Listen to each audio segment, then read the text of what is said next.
నమస్తే, welcome to burning issue. నేను సునీల్.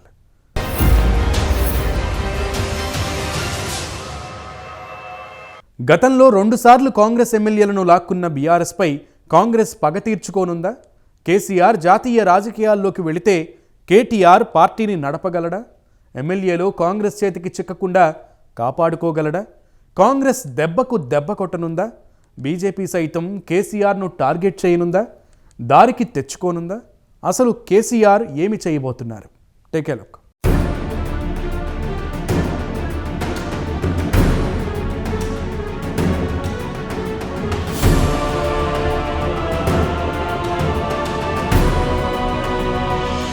తెలంగాణ రాజకీయంలో బీఆర్ఎస్ను కేసీఆర్ను వేరుగా చూడలేం. బీఆర్ఎస్ఏ కేసీఆర్, కేసీఆరే బీఆర్ఎస్.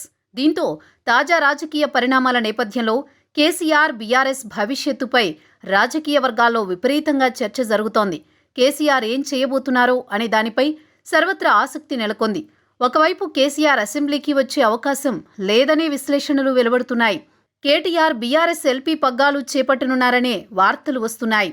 ఈ పరిణామాల క్రమంలో మరో ఆసక్తికరమైన అంశం వెలుగులోకి వస్తోంది. అదే ఆపరేషన్ ఆకర్ష. బీఆర్ఎస్ ఎమ్మెల్యేలను కాంగ్రెస్లోకి లాగడమే ఆపరేషన్ ఆకర్ష. గతంలో బీఆర్ఎస్ చేసిన పని ఇప్పుడు కాంగ్రెస్ పార్టీ చేయనుందనే వార్త సంచలనంగా మారింది. కాంగ్రెస్ పార్టీ పగ తీర్చుకోనుందని రాజకీయ పరిశీలకులు భావిస్తున్నారు. నేటి పవర్ పాలిటిక్స్లో ఏదైనా జరగచ్చు, జరగకపోవచ్చు.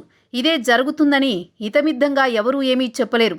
కానీ దెబ్బకు దెబ్బ కొట్టాలనే ఆలోచన కాంగ్రెస్ పార్టీ చేయక మానదని విశ్లేషకులు చెబుతున్న మాట. అందున రేవంత్ రెడ్డి సీఎంగా ఉంటే తప్పనిసరిగా పగ తీర్చుకోక మానడనే వాదన ఉంది.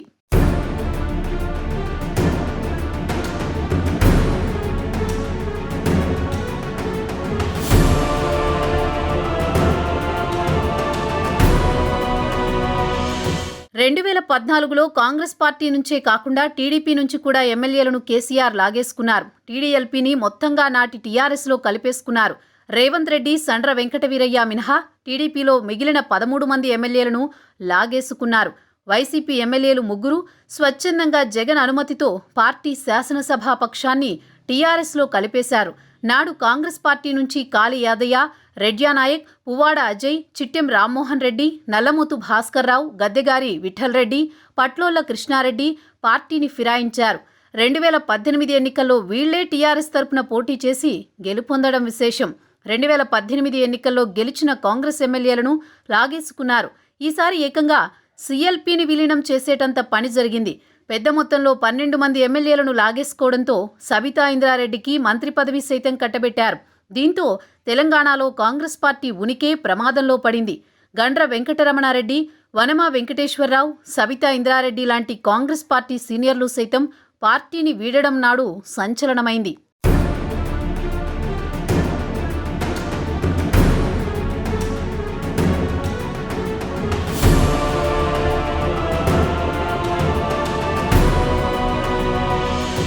శాసనసభలో కాంగ్రెస్ పక్ష నేతగా భట్టి విక్రమార్క మొక్కవోని దీక్షతో నెట్టుకొచ్చారు. మిగిలిన 7గురిలో ఉత్తమ్ కుమార్ రెడ్డి పార్లమెంటుకు ఎన్నిక కావడంతో పదవికి రాజీనామా చేశారు. ఉప ఎన్నికల్లో హుజూరాబాద్ నుంచి ఉత్తమ్ భార్య పద్మావతి పోటీ చేసినా ఓటమి పాలయ్యారు. మునుగోడు ఎమ్మెల్యే కోమటిరెడ్డి రాజగోపాల్ రాజీనామా చేసి బీజేపీలో చేరడంతో అసెంబ్లీలో కాంగ్రెస్ పార్టీ బలం 5కు పడిపోయింది.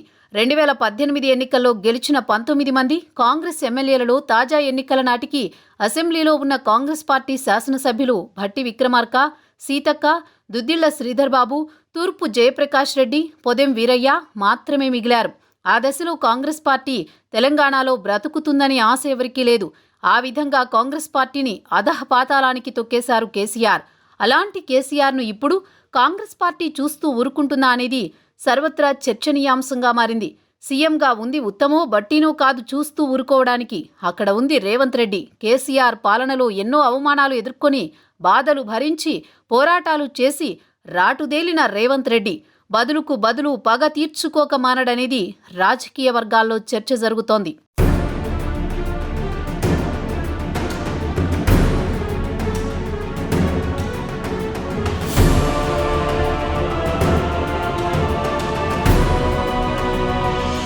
పైగా కాంగ్రెస్ పార్టీకి బొటాబొటీగా మెజారిటీ వచ్చింది. మ్యాజిక్ ఫిగర్కు కేవలం 4 స్థానాలే ఎక్కువగా వచ్చాయి.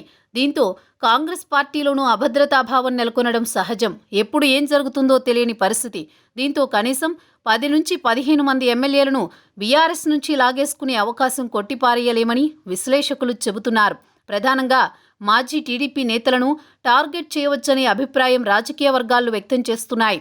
రేవంత్ రెడ్డి కూడా టీడీపీ నుంచి వచ్చినవాడే కావడంతో పని సులువుగా ముగించే అవకాశం ఉంది. ముఖ్యంగా గ్రేటర్ హైదరాబాద్ పరిధిలోని ఎమ్మెల్యేలను మొదటగా టార్గెట్ చేయొచ్చు.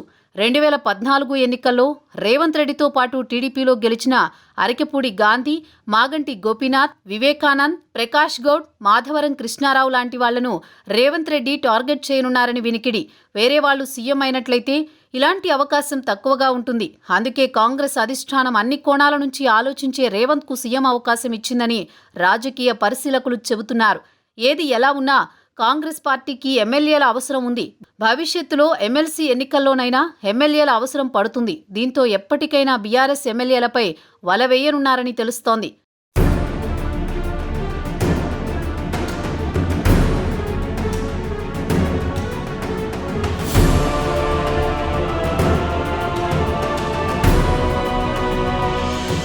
మరోవైపు కేసీఆర్ రేవంత్ రెడ్డిని అసెంబ్లీలో ఫేస్ చేసే పరిస్థితి కనబడ్డం లేదు.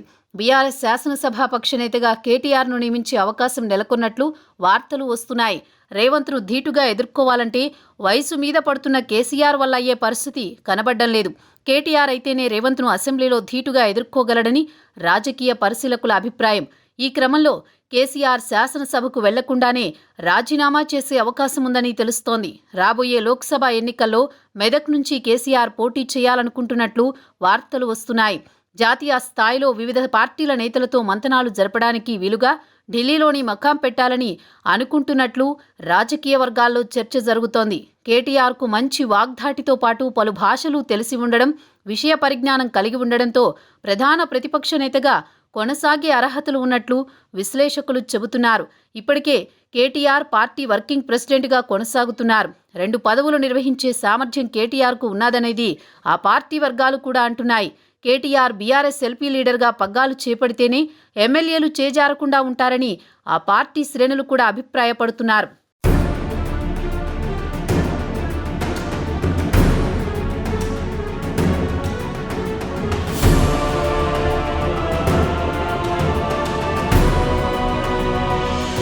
మరోవైపు కేసీఆర్ అసెంబ్లీలో రేవంత్ ముఖం చూడడం ఇష్టపడడం లేదని, అందుకే అసెంబ్లీకి రాజీనామా చేయనున్నారని కథనాలు వెలువడుతున్నాయి.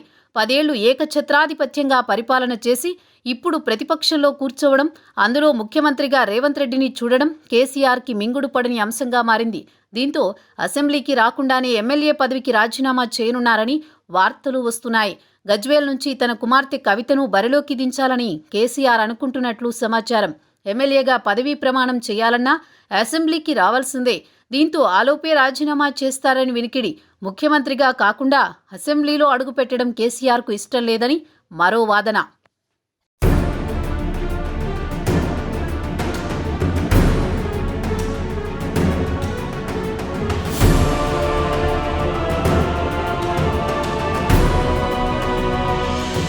గతంలో కేసీఆర్ పాత సెక్రటేరియట్లో కాలు పెట్టనని శపథం చేసి ప్రగతి భవన్ నుంచే పరిపాలన చేసిన సంగతి తెలిసిందే. ప్రస్తుతం దానినే నిదర్శనంగా చూపుతున్నారు విశ్లేషకులు. ఇంతటి మొండి పట్టుదలే ఇప్పుడు కూడా అసెంబ్లీకి రాకుండా చేస్తుందని చెబుతున్నారు. ఏదేమైనా కేసీఆర్ అధికారికంగా ప్రకటించే వరకు అసలు విషయం బయటకి రాదు.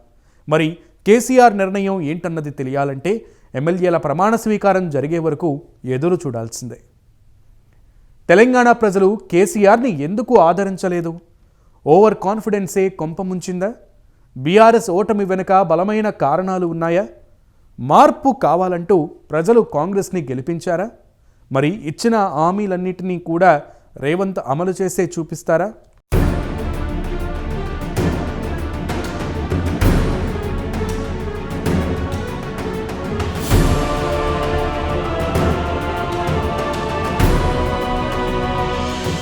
బర్నింగ్ ఇష్యూలో షార్ట్ బ్రేక్ తీసుకుందాం.